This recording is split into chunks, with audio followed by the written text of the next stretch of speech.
ಮಾಳೂರು ವೃತ್ತ ಆಗುಂಬೆ ಠಾಣಾ ವ್ಯಾಪ್ತಿಯಲ್ಲಿ ಬರುವ ಲಕ್ಕುಂದ ಅನ್ನೋ ಗ್ರಾಮದಲ್ಲಿ ಮೊನ್ನೆ ಒಂದು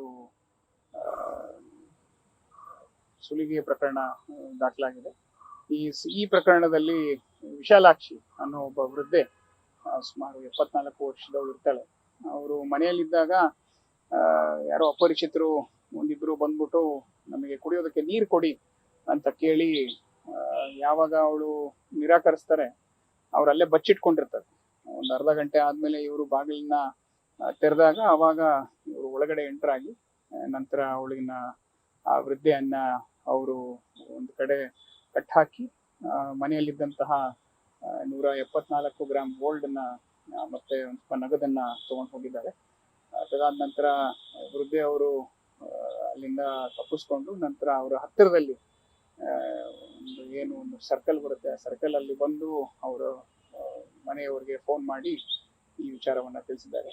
ಈ ನಿಟ್ಟಿನಲ್ಲಿ ನಾವು ಆಲ್ರೆಡಿ 2 ವಿಶೇಷ ತಂಡಗಳನ್ನ ರಚನೆ ಮಾಡಿದ್ದೀವಿ. ಇಬ್ಬರು ಇನ್ಸ್ಪೆಕ್ಟರ್ಗಳು ಒಂದೊಂದು ತಂಡನ ಅವರು ಹೆಡ್ ಮಾಡ್ತಾ ಇದ್ದಾರೆ. ಆದಷ್ಟು ಬೇಗ ಈ ಪ್ರಕರಣವನ್ನ ಪತ್ತೆ ಮಾಡೋದಕ್ಕೆ ಎಲ್ಲಾ ರೀತಿಯ ನಮ್ಮ ಕಾರ್ಯಾಚರಣೆನ ನಾವು ಶುರು ಮಾಡ್ಕೊಂಡಿದ್ದೀವಿ. ಸರ್, ಗ್ಯಾಂಗ್ ಹೇಗೆ? ಇಲ್ಲ, ಗ್ಯಾಂಗ್ ಅದನ್ನ ನಾವು ಇನ್ನೂ ಹೇಳೋದಕ್ಕೆ ಬರೋದಿಲ್ಲ. ವೃದ್ಧೆ ಅವರು ಇಬ್ರು 3 ಜನ ಅಂತ ಹೇಳಿದ್ದಾರೆ. ಇಬ್ರು ಆಚೆ ಇದ್ರು, ಒಬ್ರು ಒಳಗಡೆ ಬಂದಿದ್ರು ಅಂತ ಹೇಳ್ತಾ ಇದ್ದಾರೆ. ಅದಕ್ಕಿಂತ ಜಾಸ್ತಿ ಏನಾದ್ರು ಇದ್ರು ಇರ್ಬೋದು. ಗೊತ್ತಾಗಿದ್ದಲ್ಲಿ ನಂತರ ಅವರು ಕೂಡ ನಾವು ಹೆಚ್ಚಿನ ಮಂದಿಗಳನ್ನ ಆಡ್ ಮಾಡ್ಕೊಂಡು ವ್ಯವಸ್ಥೆ ಮಾಡ್ತೀವಿ. ಅದು ಒಂಟಿ ಮನೆ, ಮೇನ್ ರೋಡ್ ಇಂದ ಸುಮಾರು ಒಂದು 200 ಮೀಟರ್ ಒಳಗೆ ಇರುವಂತಹ ಮನೆ. ಆ ಮನೆಯಲ್ಲಿ ವೃದ್ಧೆಯವರು ಒಬ್ಬರೇ ಇರ್ತಾ ಇದ್ರು. ಅವರು ದೇವಸ್ಥಾನಕ್ಕೆ ಹೋಗಿ ಬಂದು ಮಧ್ಯಾಹ್ನ ಊಟ ಮಾಡಿ ಮಲಗಿ ಎದ್ದ ಮೇಲೆ ಸುಮಾರು ಒಂದು 3:30-4 ಗಂಟೆ ಅಷ್ಟೊತ್ತಿಗೆ ಈ ಒಂದು ಪ್ರಕರಣ ನಡೆದಿದೆ. ಅವರ ಬಾಯನ್ನ ಮುಚ್ಚಿದ್ದಾರೆ.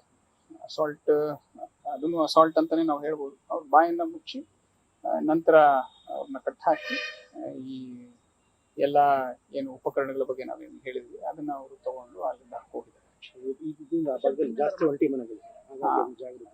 ಆಲ್ರೆಡಿ ನಮ್ಮ ಆಸರೆ ಪ್ರೋಗ್ರಾಮ್ ಅಲ್ಲೂ ಕೂಡ ಮೊನ್ನೆ 14ನೇ ತಾರೀಕು ಹೋಗಿ ಈ ಮಹಿಳೆಯನ್ನ ಮಾತಾಡಿಸ್ಕೊಂಡು ಬಂದಿದ್ವಿ. ಅವ್ರಿಗೆ ಏನೇನು ಬೇಕೋ ಅದನ್ನೆಲ್ಲ ನಾವು ಸ್ವಲ್ಪ ಮಾಡಿಕೊಟ್ಟು ಬಂದಿದ್ವಿ. ಅದ್ರ ಜೊತೆಗೆ ಅವ್ರ ಫ್ಯಾಮಿಲಿ ಮೆಂಬರ್ಸ್ನು ಕೂಡ ಕಂಟಿನ್ಯೂಸ್ ಆಗಿ ಟಚ್ ಅಲ್ಲಿ ಇದ್ವಿ. ಒಂಟಿ ಮನೆಯಲ್ಲಿದ್ದವರೆಲ್ಲರಿಗೂ ಕೂಡ ಒಂದು ರಿಕ್ವೆಸ್ಟ್, ಆದಷ್ಟು ಯಾರ ಅಪರಿಚಿತರು ಬಂದ್ರೆ ದಯವಿಟ್ಟು ಬಾಗಿಲಿನ ತೆಗಿಬೇಡಿ. ಯಾರಾದ್ರೂ ಬಂದ್ರು ಅಂದ್ರೆ ನಿಮ್ಮ ಫ್ಯಾಮಿಲಿ ಮೆಂಬರ್ಸ್ಗೆ ಫೋನ್ ಮಾಡಿ ಕರೆಸ್ಕೊಂಡು ನಂತರ ಅವ್ರು ಬಂದ ನಂತರ ನೀವು ಬಾಗಿಲು ತೆಗೀರಿ ಅನ್ನೋ ಒಂದು ರಿಕ್ವೆಸ್ಟ್ ನಾವು ನಮ್ಮ ಕಡೆಯಿಂದ ನಿಮಗೆ